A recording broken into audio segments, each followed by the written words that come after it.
आदाब, नमस्कार, सत श्री अकाल। आप लोगों का मेरे इस चैनल पे स्वागत है। उम्मीद है आप लोग अच्छे होंगे और अपने परिवार का ख्याल रख रहे होंगे। आज की कहानी एक छोटे गांव से ली गई है। एक छोटा सा गांव है जिसमें एक गरीब किसान की 2 बेटियां और एक बेटा होता है। गरीब किसान खेत में काम कर कर के अपने बच्चे को पढ़ाता लिखाता है।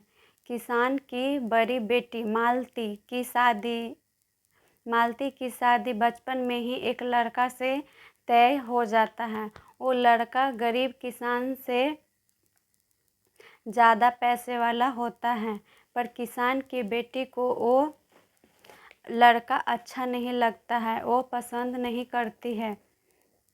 उस लड़के का हरकतें उसको पसंद नहीं आता है, क्योंकि वो लड़का सभी गाँवों की लड़कियों को तंग करते रहता और छेड़खानी करते रहता है। इसीलिए मालती को कृष्णा पसंद नहीं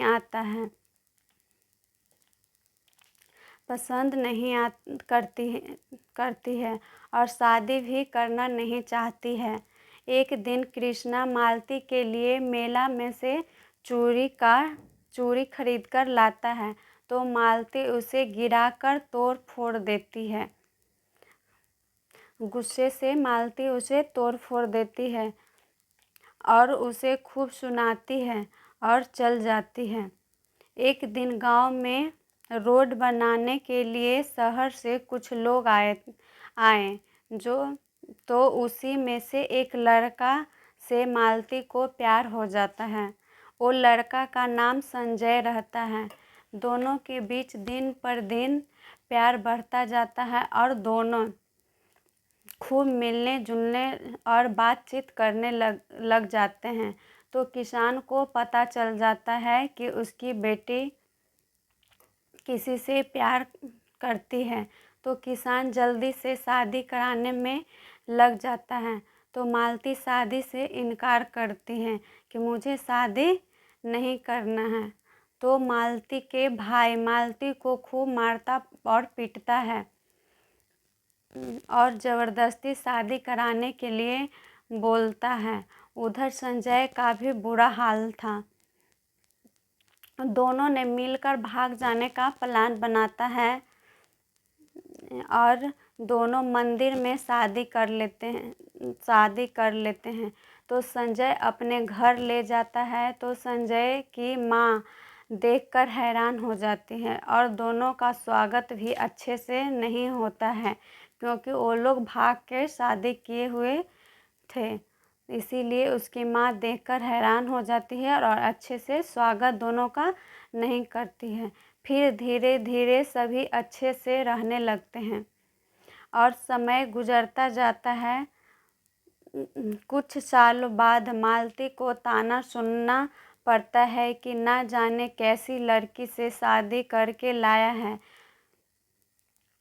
है। अभी तक पोते की खुशखबरी भी नहीं सुनाई है और अगल बगल और रिलेशन में भी बोलती है कि मेरी बहू बांझ है, अभी तक कुछ खुशखबरी नहीं दी है।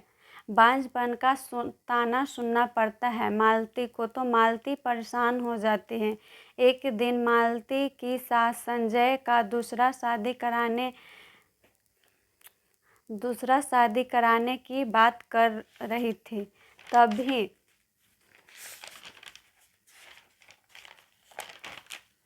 तभी मालती आ जाती है और चुपके से बात सुन लेती है। मालती सास जब बातें कर रही होती है, तभी मालती चुपके से आती है और सारी बातें सुन लेती है और रूम में जाकर रोने लगती है। तो मालती के सहेली का फ़ोन आता है, तो मालती सारे बात अपने सहेली को बताती है। तो वो बोलती है कि सास से अच्छा है कि तुम ही संजय की शादी करा दो।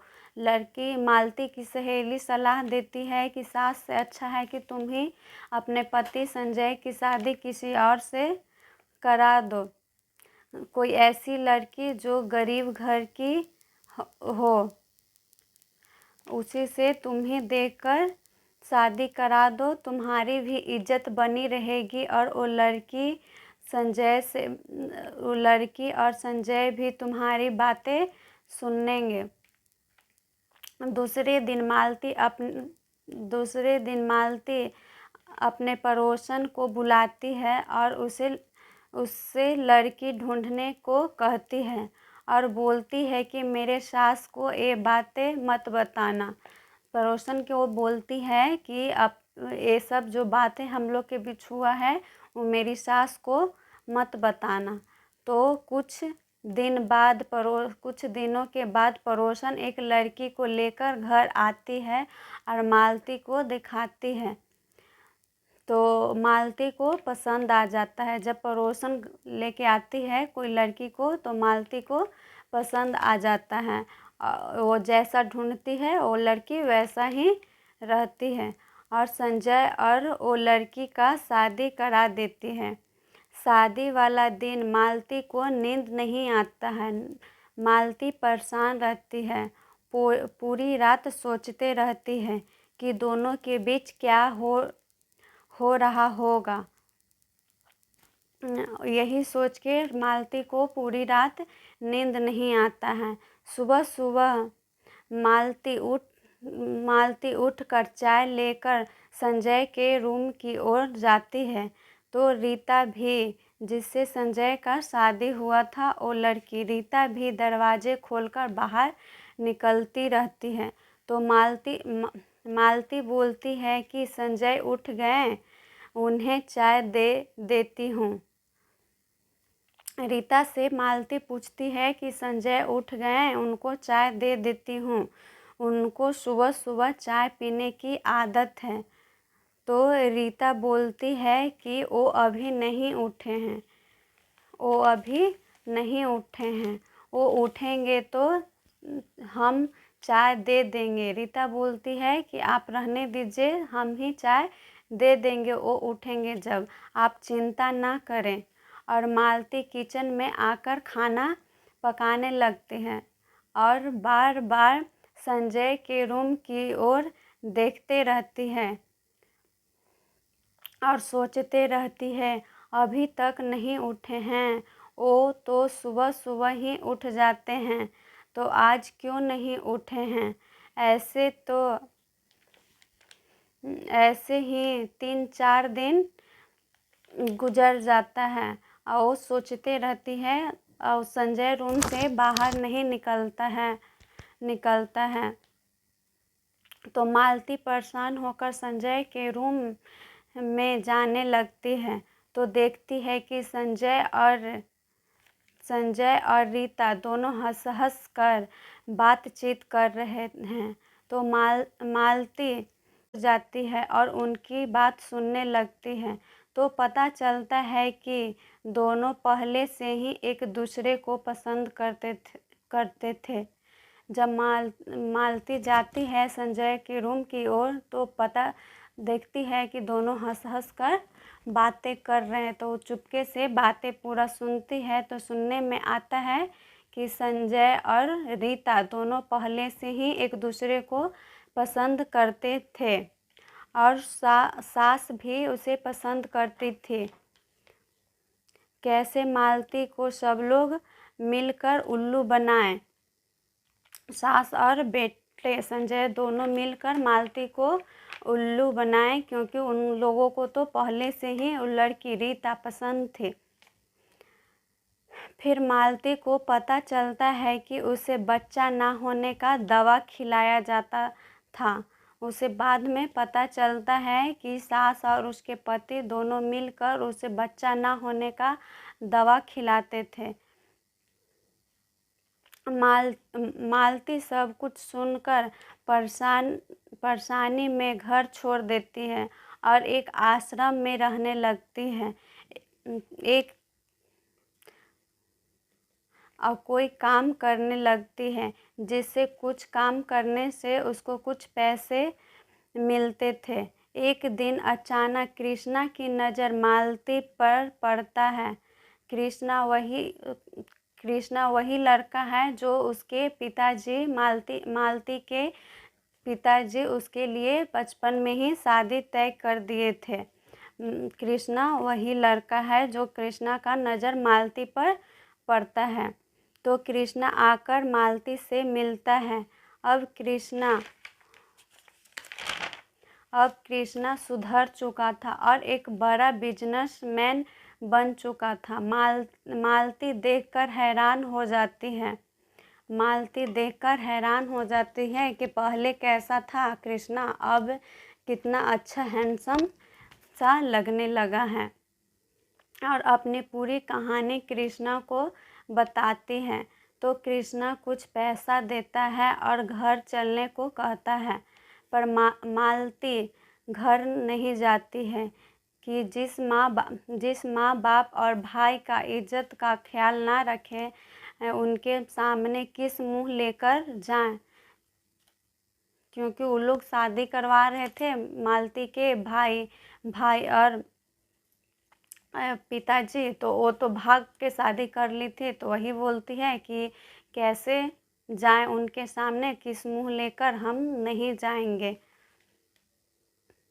उनके सामने हम नहीं जाएंगे। और कृष्णा इतना सुनकर कृष्णा चल जाता है। फिर कृष्णा दूसरे दिन मालती से मिलने आता है और एक चूड़ी का डब्बा लेकर आता है। वो डब्बा भी चूड़ी का ही बना होता है जो मालती तोड़कर फेंक दी थी। जब एक दिन कृष्णा दिया था तो मालती तोड़कर फेंक दी थी। वही चूड़ी से डब्बा बना लेता है जोड़ कर। फिर मालती देखकर जोर से रोने लगती है तो कृष्णा बोलता है कि मैं आज भी शादी करने के लिए तैयार हूँ। कृष्णा बोलता है मालती से कि मैं आज भी तुम्हारे से शादी करने के लिए तैयार हूँ, तुम कहो तो अभी शादी कर लेता हूँ। और दोनों शादी कर लेते हैं। कृष्णा पैसा वाला था तो मालती का इलाज अच्छे डॉक्टर से कराकर दोनों अच्छे से रहने लगते हैं।